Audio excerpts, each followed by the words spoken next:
Afternoon, everybody. Glad you're here.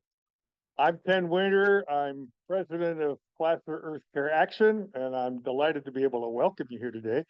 A number of people I know from other settings are here, and that's a delight. So thanks for responding and showing up. I think you'll be glad that you spent this time this afternoon with us. I have some announcements, of course, like any organization does. Placer Earth Care Action produces two programs per month. There is this one, Pika Presents, on this first Sunday. And we also have a movie night on the third Thursday at Auburn Presbyterian Church. All of these are environment, climate oriented, and we're looking to raise our awareness and our motivation for action. And so we'll be asking something of you today to consider and working into your schedule. And I hope you will give it some thought because what we've got to share with you today, I think, is very exciting. But I'll save that for a little later. Well, I want to introduce today's speakers. Both of these gals we pay them.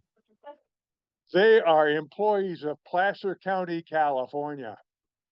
And Mary Barker, for example, is here as an outreach worker, and I want her to explain all that that means.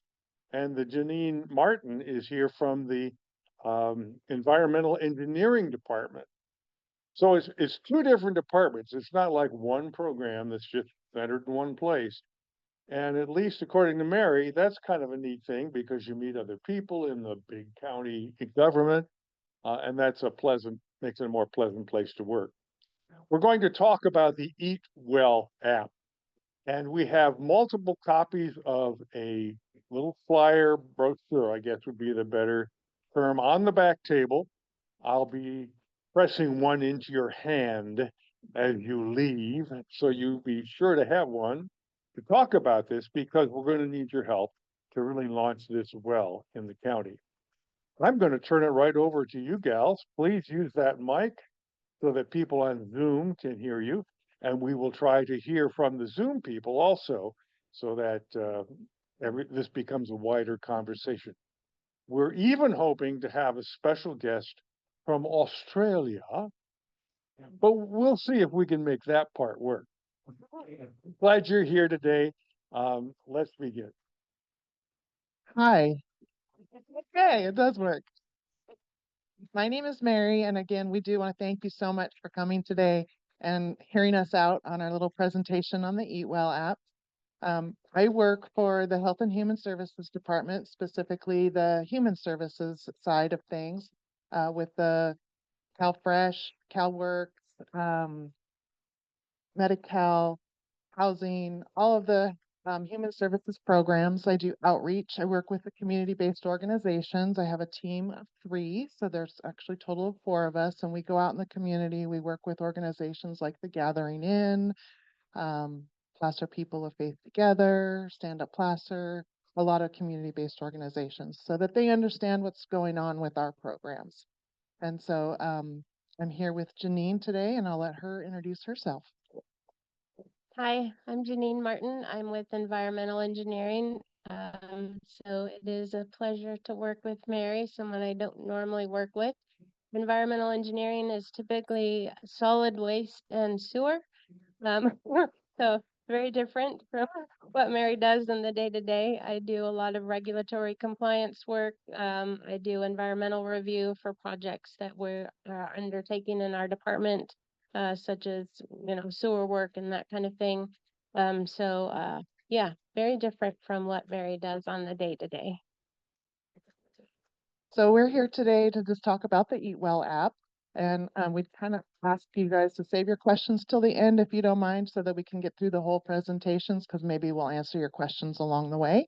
But then we'll open it up for questions at the end. So the Eat Well is a mobile app that is a unique solution born of a need to satisfy state regulations as they apply to the county, other jurisdictions, and our food generators.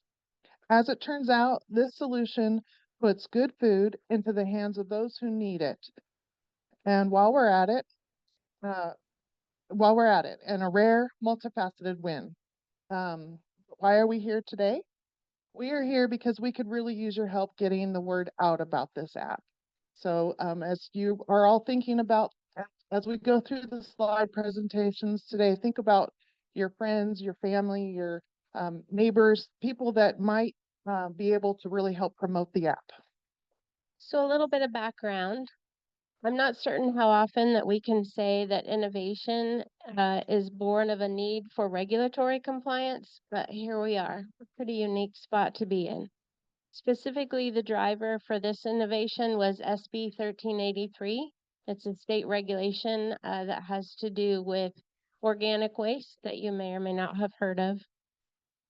That regulation is overseen by CalRecycle, and it's meant to reduce greenhouse gases that are generated at landfills by reducing the organic waste that ends up there. So organic waste is things like cardboard and paper. It's green waste, so all our yard trimmings. It's food scraps, so potato peelings and that kind of thing. But edible food is unfortunately a giant part of organic waste. 45% of the fruits and veggies are wasted at the grocery store level. Almost half of the food, good food, is wasted at the grocery store level. And then about 25% of the retail food supply chain also wasted instead of being consumed. It's a shame. So because of this, the regulation includes edible food. So CalRecycle, who would normally be my wheelhouse, solid waste, kind of edged into the edible food arena, which is not my normal day to day. The regulation defines generators, which are local businesses like the supermarket and restaurants in tiers. So this graphic we think is really helpful. It kind of shows the tiers. So tier 1 is the bigger things like a Rayleigh's, for instance, versus tier 2 is smaller things like El Tapatio, so the restaurants. So what the regulation requires of these generators or our local businesses is for them to arrange to recover the maximum amount of edible food that would otherwise be disposed. That seems like such a small little sentence, so easy, but the simplicity of it actually makes it very tricky to comply with. And then added to that, among the plethora of other things required to be compliant with SB 1383, as a jurisdiction, counties and cities are tasked with ensuring our businesses, these generators, have adequate access to food recovery to allow those businesses to meet the SB 1383 requirements. And we, specifically my department, is tasked with enforcement oversight. So the state made us the middleman to make sure our local businesses are able to comply and then that they are actually doing so. And along with that, they have prescribed fines for generators. And ultimately, if we're found to not be enforcing, we could also have fines. So who does Eat Well involve? Eat Well involves Placer County and other local jurisdictions like the city of Lincoln, Roseville, Colfax, Loomis, Auburn, and then food generators such as supermarkets, restaurants, cafes, and anybody that's has food. It could involve, eventually it could involve caterers, just depending on how broad we are able to reach. It involves the community-based organizations, nonprofits, churches, schools, family resource centers, and community members in need of an extra meal. So one thing we kind of mentioned at the beginning is what a unique opportunity this very, very large regulation created for collaboration. So, because solid waste staff, me, never deals with edible food, I quickly found I needed some partners who understood, like, who are these generators, and who are our community-based organizations. So we've had a really unique opportunity to work with different people, and we also found this is a very regional problem, right?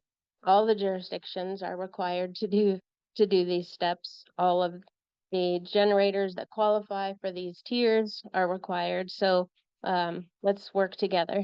You mentioned earlier it takes a village. This does. And we've had to find a village that we weren't used to working with before. So that means people like me, county solid waste staff, our health and human services staff that does our health and safety inspections with restaurants and supermarkets, people like Mary who work with our community organizations that actually are the face that help our people in need and help them get signed up for benefits. And we found that as we kind of dug into this, what does this regulation require? What are the barriers and challenges that we have? We found that prepared food is the biggest challenge. We have really great community organizations. We have great food closets and the food bank. Um, they're not able to take edible food donations for a variety of reasons. And in fact, many of the big generators, like think of all the supermarkets and a lot of the restaurants already have contracts with a food bank. Interfaith, Auburn Interfaith Food Closet is a big one around here. But they will not take all the items, which when we go back to the simplicity of that regulation, it's all the items. So that's a really big challenge. So most of these challenges are logistical, and what it ends up with is good food going to waste when it doesn't have to. So as we looked at different solutions being used throughout the state, we did receive a grant from CalRecycle to work with Ian, our partner in Australia, who we didn't think to tell about daylight savings time. Surprise. um, but yeah, so we worked with money from CalRecycle to be able to come up with a solution to the pretty unique challenge.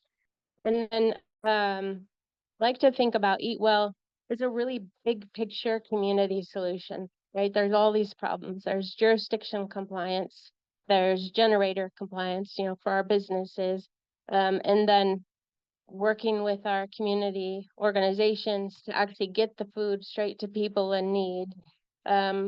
So a big picture solution, it does take a village. And so we're helping to get community help in spreading the word about what the program is and how great it is. So as Mary mentioned, what exactly is Eat Well? It's a virtual food pantry. It's like a food pantry in the cloud. The beauty of it is it connects generators or our businesses directly to people in need. So it ensures even the smallest amount of donatable food can get into the hands of people who need it. So it's addressing food waste and food insecurity at the same time, which is pretty awesome. And not only does SB 1383 require that the maximum amount of edible food that would otherwise be disposed be recovered, it requires our businesses to keep records of the donated food. So during the app development, we worked with our partner Ian in Australia to ensure that record keeping was built into the app. So we want it to be easy for the generators to use, but also to provide them with the materials that they need to be able to show compliance. And then additionally, connecting generators directly to people in need overcomes the challenges generators had for donating all types of leftover food. And it basically allows them to handle this extra food like any other to-go order. So it eliminates logistical and staffing challenges of having a third party pickup. And so it closes that gap for compliance. Kind of that missing piece of the puzzle. So benefits of Eat Well, there's a million. It's a solution for our community that kind of gives wins from every direction that you look at it, which is pretty rare. Restaurants with prepared food aren't able to secure a donation contract with local organizations that covers all types of food donations. So maybe they've got something for their canned items and for their non-perishables, but it doesn't include all the items. Maybe some dairy can't be done, or maybe they have a deli counter or that type of thing. Maybe a larger bakery has some bread or muffins or that type of thing that can't be picked up at the end of the day because the quantity is too small. And our community-based organizations, let's face it, they need all the tools they can get to help our neighbors in need. Codes can be assigned to get people through a particular crisis when they need food that aren't scheduled for their next distribution. So a limit that a community-based organization might find is overcome through this app. And then dignity is super important. So this app, a really great thing about it, is it allows donations to be picked up like a to-go order. So you're walking right in the front door, picking up your pizza or whatever item it is, just like anybody else. So it provides our neighbors in need with opportunity to get additional food from a variety of places, just like other people and other families do. And additionally, our businesses will get through the app the records that they need for tax deduction, so they can show through the records of the app that they have donated these food items. And donated food is written off at a much higher deduction than food loss is. So having that record available to them is beneficial to them as well. So now you're probably wondering, how does Eat Well work? As mentioned, the unique problem presented by the regulations offered the opportunity for large-scale collaboration, and we approached this with "it takes a village" attitude. Together, the county, local cities, and some neighboring jurisdictions are working to get this program up and running. We're working with community-based organizations in each jurisdiction that work directly with the people in need. The app is designed such that a community member must be working with a participating organization and demonstrate their need. So if they're at or below income poverty level. If, as an example, if you're at or below income or below the poverty level and you're working with, say, Lighthouse Community, they would be able to issue you a code. The code is good for as long as the organization feels that person, you benefit from that code.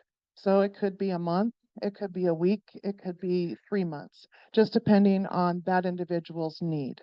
So if the person is basically assessed through the community-based organization. So if you're here from like Placer People of Faith and you have a bunch of codes, you can kind of regulate, oh, I see Joe Smith every day and his family needs some extra meals throughout the week. So you would be able to issue that code.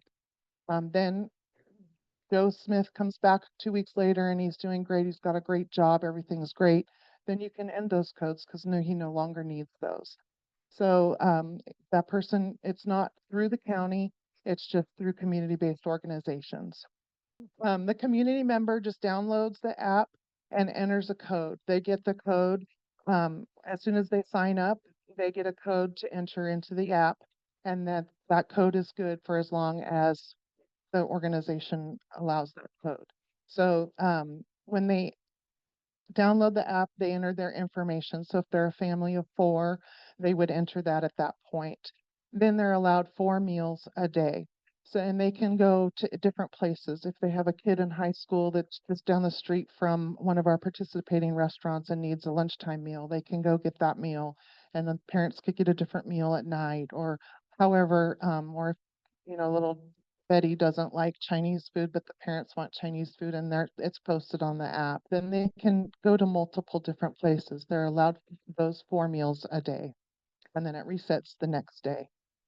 Food generators with perfectly good food that hasn't been sold posts on Eat Well. So we have one participating restaurant in Lincoln who has committed to posting a meal every day. So even though they might not have a meal wasted, they have donated that meal every day. They just prepare a meal and donate it because they're a really good community member, and then a community member is able to pick those meals up. So um, that's been a really successful. That's Casa Ramos in Lincoln. Shout out for them. And then the community member claims the food on the app. They the meal will post within a 3 mile radius of them. So then they see, oh, Casa Ramos has this meal. I'm going to claim it. They have a certain time frame to pick up that meal. And then they show the restaurant, and the restaurant gives them the meal. They slide a little button on the app, and the meal has been collected. Now the restaurant gets their tax donation, and the community member gets their food, and everybody's happy. So how do businesses use Eat Well? Well, it's really easy, and the good news too is most of these businesses have younger folk that app is their middle name. They come pre-wired knowing how to run apps. So the simplicity of it is aided by kind of the tech savvy nature of the bulk of their workers. Restaurants and stores sign up for the app. It's super easy. And then they can choose, as Mary said, they can choose set it and forget it. So some restaurants just know no matter what at the end of the day, like Casa Ramos, they're going to have some rice, they're going to have some beans, and they're going to have something else that they can end up, putting in there to make up a full meal. And that just works easily for them. Other places aren't sure what they're going to have at the end of the day. So, and it can even be end of a shift, so I had a breakfast shift. I'm not serving the same type of thing later for lunch or for dinner. Or it can be like a supermarket. For whatever reason, they have items available, maybe different times a day, which is one of the reasons why our community organizations struggle with picking up a little thing here, a little thing way over there. It's very difficult for them to pick up on those odd hours that aren't when they have volunteers available to do so. So in that case, a business would be able to post an item or a meal whenever it's convenient for them. They set that window of time that's convenient for them to have it picked up. That's shown in the app.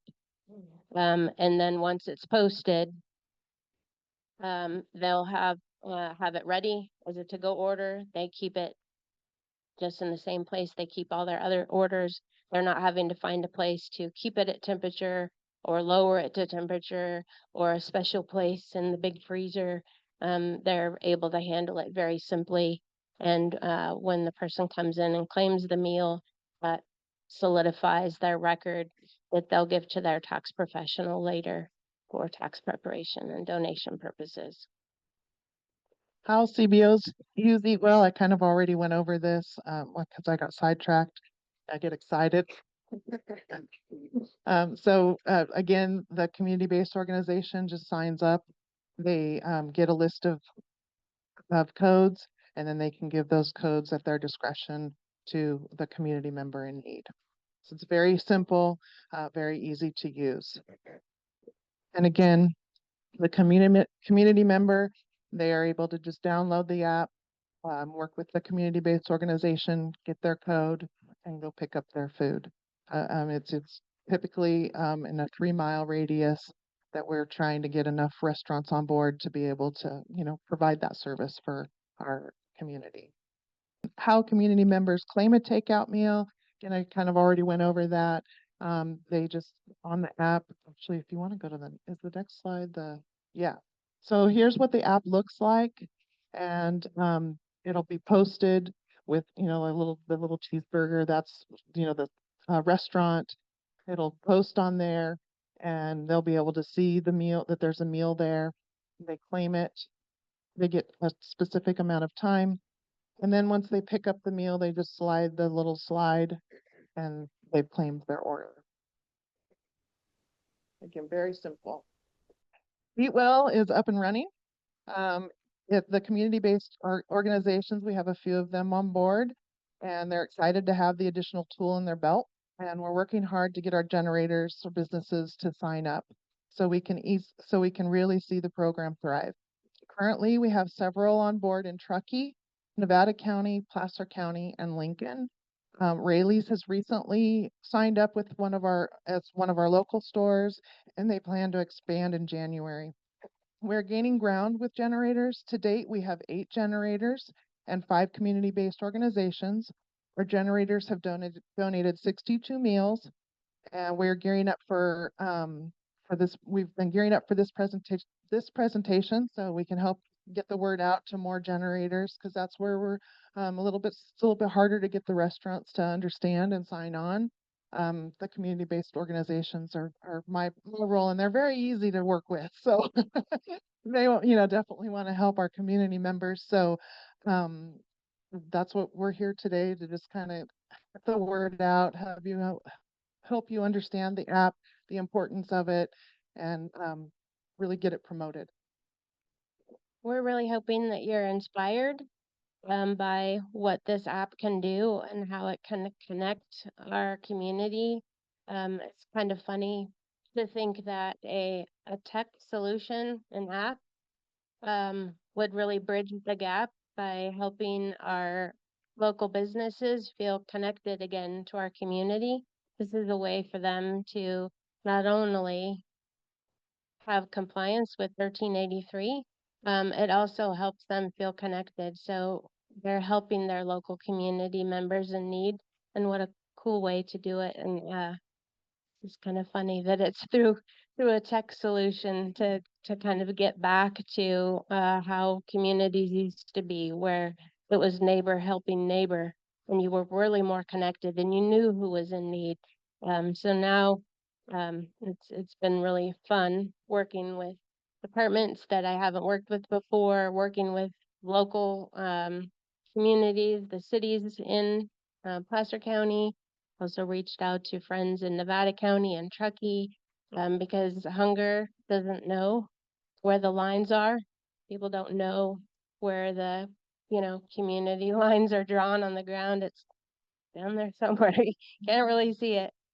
So we understood this to be really the need and an opportunity to work together and see if we could find something kind of grand to do all the different things that we wanted it to do. I really want to thank you for taking time out of your Sunday to come and hear about it. And we know that each of you, if nothing else, has a favorite store that you go to, right? You all have connections in the community, and again, trying to get us all working together. So asking your local store or restaurant, have they heard about this app? Do they understand about this app? And maybe sharing one of our rack cards that Ken helped us pass out so that they could learn about it. We all had 40-hour jobs already before this regulation came into effect. So trying to come up with a solution, develop a solution, and then get the word out has been challenging. So we're hoping that our community will be as excited about this as we are, and help us spread the word, even if it's just call Janine, call Mary. There's this cool thing they know about. That would be really terrific. So thank you, Ken, for being inspired when we originally met and for getting us here to you. And thanks for all you guys already do for our community. We know that you're very involved and do a lot. It's appreciated. I see a hand for a question. I have a daughter and granddaughter that work with clients that probably benefit from this program. It's amazing to hear about. But I'm going to ask about 2 categories of people: people that can't deal with apps, and people that don't have transportation to pick up food. So maybe at some point there'll be ways to fill in those. Hopefully at some point we will. The app is designed to be able to be connected with Uber Eats, so they would be able to get food delivery. Right now, we're just trying to get people established on the app, before we are able to take that next step, because that's a big priority to me too. There's a lot of seniors that could really use the food and they're homebound. So, definitely want a step that we want to take. I'll bring the mic over here now. Andy Hayes with the Auburn Interfaith Food Closet. Story for you. Last year, county started enforcing more on the stores about making sure that they were in compliance. And that scared one of the stores to come to us to sign up. And so when you use the word compliance, one way you're probably going to generate more of the restaurants is when their visitors are making it a requirement that they have something on contract. That store that came to us assumed it was going to be onerous and a pain and all of those things. And by the end of the day, we were signed up. They brought food the next day, and it was like, oh, that was easy. So I think having that example is going to be important. To your comment, my experience with people who are living at the margin is that many of them, one of the first things and the last things they will give up is their phone. And, and so they are connected. And I think this is a product that will work well into that community. But I do agree with her other point. I had a gentleman that drove in the driveway weeks ago when we were closed, and he was so upset because he had specifically driven there thinking we would be open. And it was precious the amount of gas he used to do that. And so even something 3 miles away is going to be challenging for some people. Thank you. Can There's a I, mic for you. Yeah, what a great program, and I'm just want to commend you guys for this and fulfilling such a great need with food waste. My concern was, and maybe you've already addressed this, is how do you deal with like packaging waste? Like how does the food get packaged and taken? so we have not addressed packaging waste. That's is what it is. Luckily, we have a great, I don't know if you guys know about the MRF down in Roseville, but we do have a really terrific recycling program here in Placer County. So it doesn't require people to understand how to recycle or desire to recycle. We're doing that on the back end. So that's an unfortunate part, is that you're either going to have food in the garbage or you're going to have some extra packaging that might be generated. So that's a point, and we haven't had anything, but I do want to say thank you for working at the food closet. And that I got to visit it. I'd never done that before, kind of being thrown into this regulation and trying to figure out, wow, good food. Wait, good food? What am I doing with good food? But it was a joy to see how many organizations we have like that, and talking with them when I was on the tour and understanding one of the things that this app strives to do is, for instance, you're scheduled, right? You have a scheduled pickup. And so even a store who has this great contract in place, even if it doesn't take all the items, even if it's something that was supposed to be picked up for that, they have 3 new guys in the back or somebody just not focusing. The items that were supposed to be on that delivery didn't make it into the right spot. So later they're discovered, the pickup's already been made. There's not going to be a pickup for a week. Where do they put it? Is it going to stay fresh by then? Probably not. So this is where that app even helps people and businesses that have a really strong system already in place. It just makes it so that that smaller item, the leftover bit that didn't make it where it needed to get, can also be taken care of. So, just want to say thank you for what you do with that. Andy, I'm gonna reach out to you this week because I have some news on the volunteer stuff. Okay. Like that. Um, have, I have a question. Does eat well relate or mean only prepared food? Or is it produce as well? It can be anything. Okay, Anything in the world. So it doesn't even have to be a meal.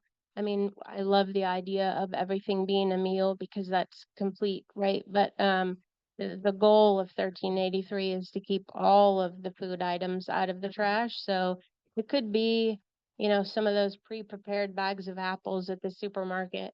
It really could be anything, a bag of potatoes, whatever it is that didn't get sold or served. So that when you think about those items, they can really stretch the food budget of somebody who is getting assistance. so that also applies then to deli. So the prepared sushi, rotisserie chicken salads. Yeah, and Thank you. that's where the challenge has been for a lot of restaurants and markets, those items that the food closet or food bank can't pick up because they don't even have the equipment to get it and keep it at temperature and bring it back. So cutting out that portion of need is one of those logistical barriers and challenges that this app really helps with because it goes straight to the person who's going to eat it. To you. Okay, so I want to understand this. There's a restaurant I like to go to, and how do I encourage them to do this? Do I just say, scan this QR code and, I mean, what does it come down to, and what would I tell them that they have to do? So really, really, we don't want to ask anyone to do anything they're uncomfortable doing. So we're really here today to inspire. And while you're out and about, if an opportunity arises for a conversation where you can say, hey, have you heard of this cool app? It's pretty neat. And just an opportunity to kind of bring the subject up. And those rack cards, we brought a bunch of them so you can leave them with people. It's a very quick and easy sign up for them. There's a QR code on the back that they can scan to I get just them. want to be clear. So all they have to do is download the app to join this program, or do they need to contact you? Because They you don't said need to something about contact us. contacting you, and it doesn't say that here. Yeah, I'm they not clear. don't have to. They can if they want, if they have any questions, the website Okay, has so a it's lot of as answers, simple but as downloading the app. yeah. Really? Okay. Yeah. So if, okay, Be working through one of the community-based organizations. Well, not just download the app and get there. right, but the restaurant can. I'm talking about the source of the food, the generator. So if I have, now, how do I find out who is and who is not a generator if I want to maybe find out if my favorite restaurant is involved in this? That's tough. So when someone signs up, when a generator signs up, we do go visit them and give them a sticker to put on their window. So they'll have a window sticker that says, I support my community through the Eat Well app. Okay. So if you show up at one of your local restaurants and they have that sticker, then you know that they're supporting our community. Will there Okay. be a list on the app that an ordinary person could notice? We will have a list it'll be on the web page actually, but it's the same. You can just go to Eat Well, like from a regular computer or from your phone. There will be eventually when we have a list. Yeah. Thank you. Well, the other day we were at Starbucks and they had a signpost that said, Starbucks food share, the hunger solution starts here. At night, our baristas pick up nourishing surplus food that gets delivered to local food banks. We're helping those who need it. So I don't know if you guys are connected to them at all, but I know they must have a lot left over. Yeah, we are not connected with them. We are not connected with them currently. I do know that Starbucks does donate quite a bit. I think, Andy, you get a lot of things, and they have more of a contract with you. And No, it's not with us, but yeah, so there are many of the grocery stores and restaurants that have higher producing levels that are connected to the food bank. And the food bank then, and so Starbucks, most of their food goes to the food bank and this distributes back out through them. The food bank in some cases assigns to local organizations like us certain stores they have a contract with, and then we go around and pick up the things that they give us. So that's kind of the back channel on those items.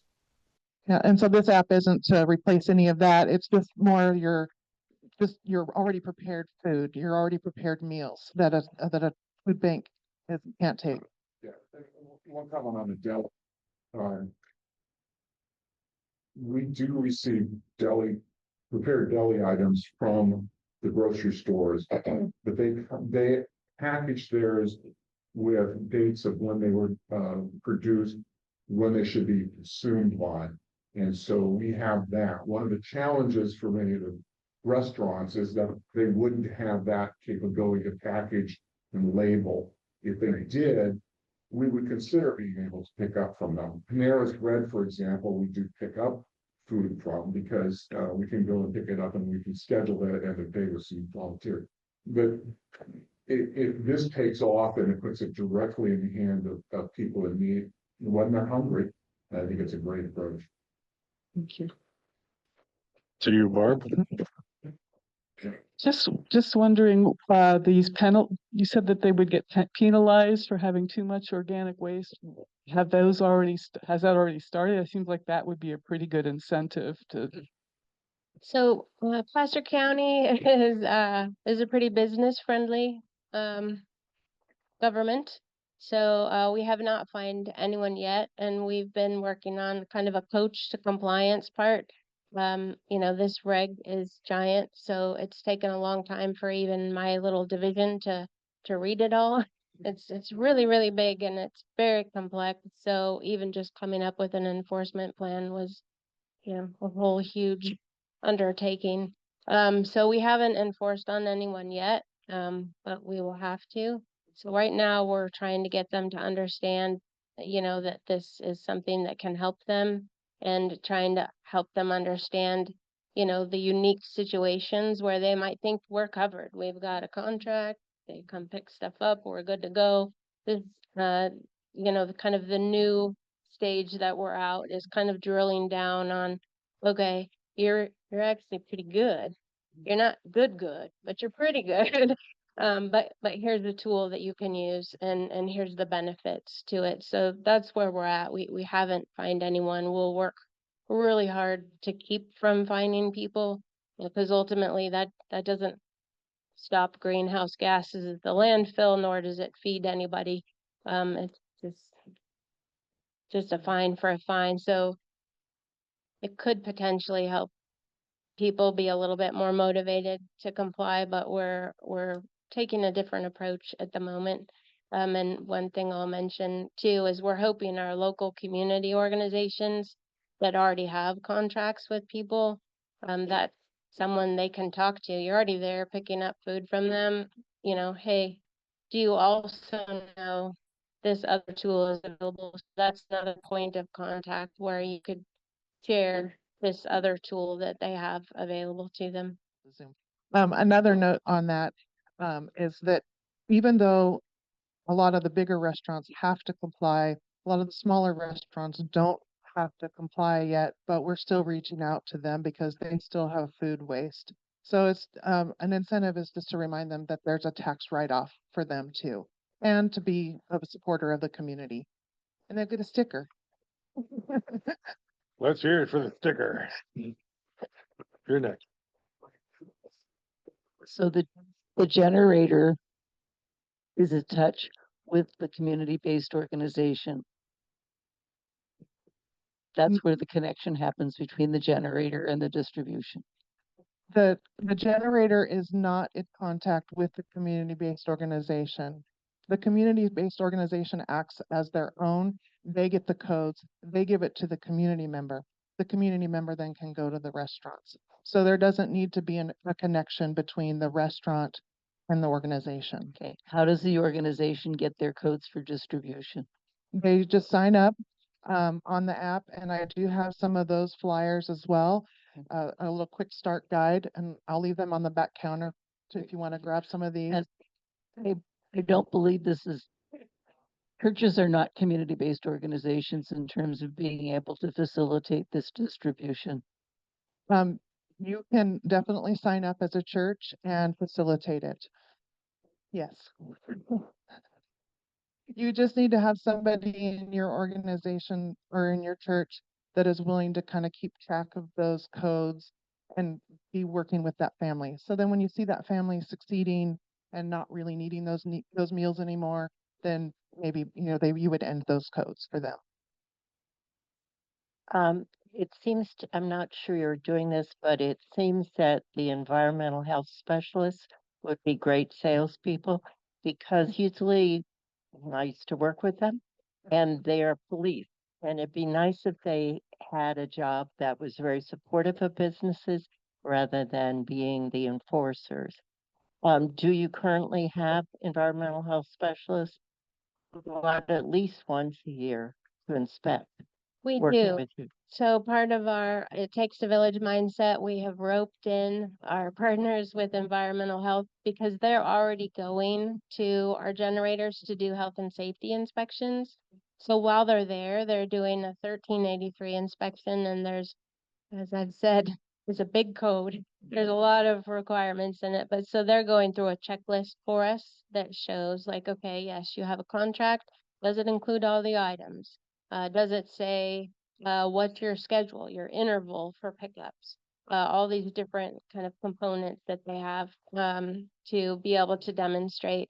And then while they're there, they're sharing the same rat card that we shared with you as a way for people to comply. I think many of our businesses are so glad when they leave that they probably don't read more material after, like, passed another inspection, good. So we have enlisted their help as well. But our businesses are busy businessing. So, their main goal isn't this regulation. That's just another thing that they're having to do. So the beauty of the app is it's something that any of the people there can easily do without extra work on them. And then providing those records that they can use for tax deduction purposes is a really great benefit for them. And then having that feeling that they're helping our local community members in need. We know that, like we keep saying Casa Ramos, but that's a big deal to them. That really resonated with them. They want to help the local community. And in fact, they had been putting items outside in a kind way, but outside in the back nightly. And that can be really scary for a business because people can say later, hey, I picked that up and I ended up ill. So that leaves a liability issue for them versus a documented donation is covered by the Good Samaritan Act. So you can't sue for something given through that way. So it provides a layer of protection for the businesses who may have been doing these good, kind acts already, but in a different way that kind of left them a little bit open to problems. And I'll mention too, a lot of our places donate to employees. So end of the night, I had 2 pizzas that, Joe and Jill didn't come pick up even though they pre-ordered them. So what do? I'm going to give those to my employees, but they're not getting that tax deduction record. So this is a way to still do what they were doing. We know that most of the people that work in fast food or restaurants, are at a certain level. There's a 501(c) that's behind this app so that it allows the business to work with our partner, Ian, to help understand would that donation qualify to that person, and if so, he will issue codes so that those can be documented for the business as well. Yeah, a couple of questions. Just to be clear, the individual member who receives the food ultimately does not have access to anything. They cannot go to a website and look up what's available. That information is only shared with a community-based organization representative, and they then pass that information on to the member. Now, the community member will get what's posted, and you can check further out than your 3 miles, but they'll get a notification when it's 3 miles. So the community-based organization, once they give the code to the community member, they are basically out of the picture until they cut those codes off or they do something with those codes. Because most of the time, they're still working with that community member, but they don't have to tell them where the food is. They don't know where the food is. They are not in the picture at that point.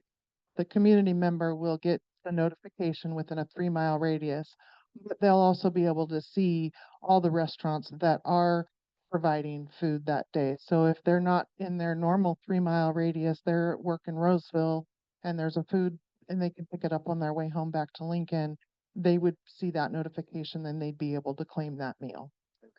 So can a community organization have more than one person in the organization who has access to the group's code?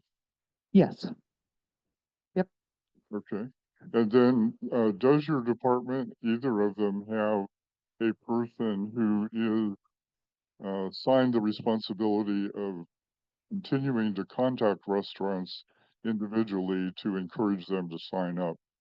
We currently do not have the staffing for that. Oh, did you want to talk? Yeah, it's basically me.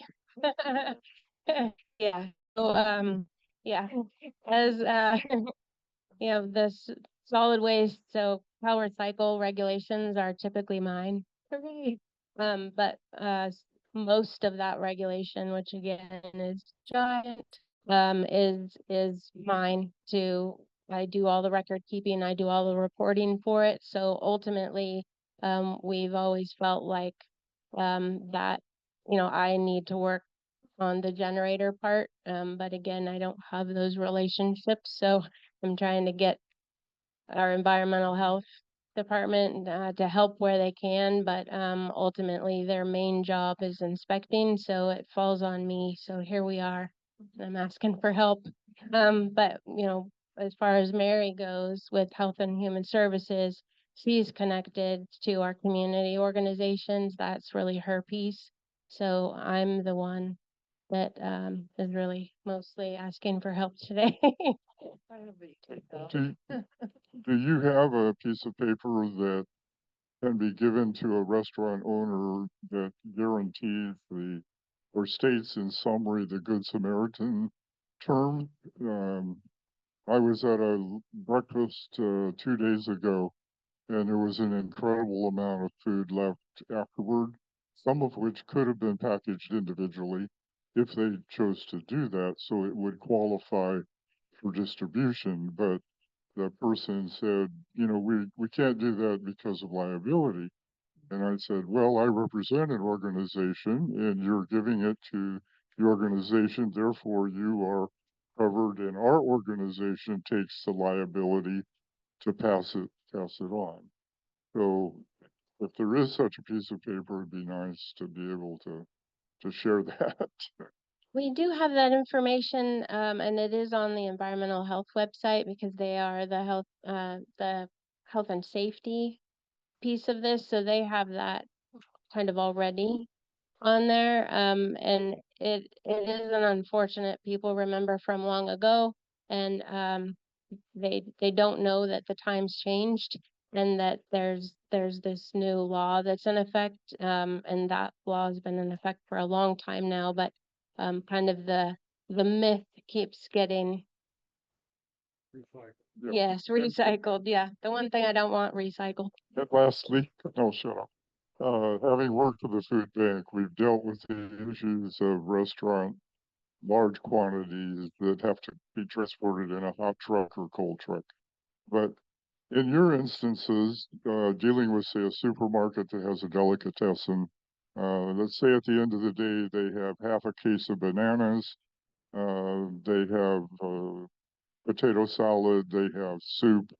Would you encourage them to package that in individual packaging so that it could in fact be listed as opposed to destroyed? Absolutely. The main goal of the regulation, which is really what my task is, to make sure that we're covered through the regulation. Everything else is an amazing bonus to me. Like, I never get to help people. I deal with trash and sewer.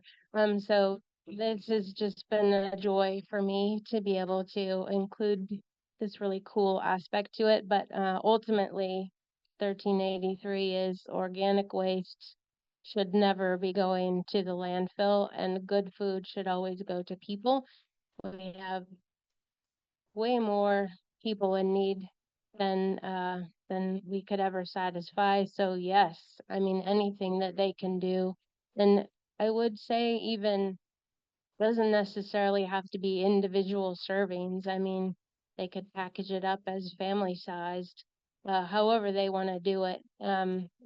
They can, when they post it on the app, they can really post what that item is, and be specific about it so that the community member can see, is that a fit for me?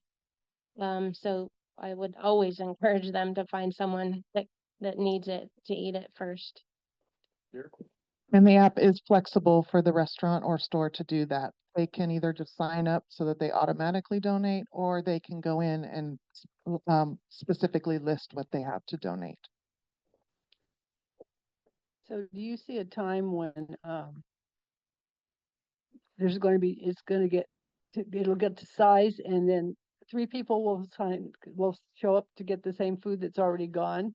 I mean, how is, Once the meal is claimed, it's claimed. So well, right, if Betty, if I'm on my way and you've already claimed it on the app. oh, So you claim it on you've the- reserved that meal. That meal is yours now. So somebody can't come in and get that meal. And it lists on there, it shows on the app 2 meals available. So if Betty claims 1 meal, then Jane can claim another meal, or Betty can claim 2 meals because maybe she's got a family of 2 and wants to have both of those meals. Okay, and how many community-based organizations already have signed up and you have codes? We only have 5 right now because we're waiting for more restaurants on. So right now, our community-based organizations are sort of on hold to giving out the codes, because we don't have enough restaurants on that are, or grocery stores providing the food. It's kind of like putting the cart before the horse. It's been hard. So if you have a generator who doesn't want to do this strictly out of benevolence, but wants to know about the math, how do they find out more about the tax deduction and what that ends up being? I would always recommend they talk to their tax professional about it, because every situation is going to be a little bit different on how that works. But I'm trying to think I think it's like 3 times higher, kind of in general, as far as whether it's a write-off as lost food or prepared donated food. So I would recommend that they talk. It's definitely more. So it behooves them to do that. So is there a successful model somewhere? You were referring to Australia. Has this actually worked somewhere? So cool enough, we're the first. So we're on the very front of this happening. We were connected early on with our guy in Australia who is the app developer. And so we worked with him okay, this is what we need it to do. We need record keeping for the generators. We need this, we need that. We built in kind of all the things so that we wanted it to feel like it was a business helping a local person. And that's why we have that radius. So a community member in need, once they've signed up, they'll get a notification when there's something that's posted, but they can also scroll through the app once they have a code. I mean, any of us could get the app right now, but because we haven't been pre-qualified and given a code, we won't see what food is available. But once they've got that code, they can scroll and see. So again, like Mary's point, if they happen to be from Auburn, but they're down in Roseville for the day for whatever reason, seeing a doctor or whatever, they can scroll through and they'll be able to say, here's a meal that's available for me, and that works, and I'm gonna claim it. And once they've claimed it in the app, it won't show up as available to other people anymore. And then, to kind of that privacy and dignity point, their information isn't shown on the business side. But when the community member goes to the business, they show them the screen, they swipe it, and that's kind of that connection. This is the food that I'm picking up. It's reserved for me, so that it doesn't create that confusion where 7 people are trying to pick up the one item. Wait, I have a question. Okay. I don't even know whether it was a year ago or 2 years ago, I was doing some reaching out to restaurants in the area to see if they were interested in a too good to go program. They were trying to get started. And I ran into a lot of the restaurants saying, well, we don't have food waste. We prepare all our meals when people come in and order a meal, and then we prepare it right then. So I was wondering, one, is if you're running into that, and also it seems like maybe, the places that have buffets or places that like a deli kind of place that has prepackaged stuff like a store is maybe the best place. So one, do you have you run into a problem with restaurants saying they just don't have the waste? Yes. Many of them say that they don't have waste, and let's face it, our most successful businesses are really good at knowing how much to buy, how much to prepare, when to prepare it. But we've found that there's often something. So they're thinking generally bigger picture, and they're thinking, I don't have enough for Auburn Interfaith to come. They don't have enough volunteers to send out to 100 places that are, small and scattered throughout the county. So they will say that they don't have food waste, and oftentimes there's something that they could do. As far as a buffet goes, that's an interesting one, because once it's been served, so it's presented there for serving, that food is kind of dead. They won't be able to package that and sell it. But if it's prepared for the buffet and it's in the back of house and they haven't set it out, and lo and behold, buffet's over, they're not serving those items for later in the day or the next meal, or they haven't figured out another kind of recipe or offering to include those items, then those items would be available. So there's some nuances to that. But this app was kind of conceived with Too Good to Go in mind. But Too Good to Go allows all of us, the regular people, to go and get something for a discount, where the business is thinking, if I would have held out, you could have come in and bought it for the actual retail price, which is what I need as a business to succeed, right? But the neat thing about this program is it's really designed to help people in need. So it's not a discount, it's just this I couldn't deal with, so I'm offering it so that good food is eaten and not landfilled. Here's one more. I just want to say that the experience of being here today has been stunning. Absolutely stunning. It's beyond my comprehension that anybody could figure out all the parts that you needed, put it together and make it as seamless as it seems to be. I am not very techie wise, but I got the concept and I can figure it out. So my question so thank you. Thank you for all that you've put into it and you are putting into it. And I think it generated a lot of enthusiasm and interest here today. I wanted to ask you, is there a place that the community-based organizations that are participating, could I go and look that up to find out who's participating? I hate for 7 people to go to the same organization and waste their time and annoy the people there. Currently, there isn't a place with a list because we don't really have a complete list yet, but it will be posted on the webpage as soon as we get that. And if you all wouldn't mind signing the sign up sheet and giving me your email, I'm gonna email all these materials out to you. I'll leave some in the back too. I didn't print enough like for everyone, but I do have some of the community-based organizations quick guide to start up. And they can also scan the code and watch a short little video that helps them. I also have this, it's a lot, Let's Combat Food Waste. This is horrible as a printout because it's got all the links. So I want to send it to you virtually so you have it and you can click all the links that are on there and you can explore it more and get more information there. And then I have a few of the takeaway, the guide for takeaway. It's called Takeaway on this guide.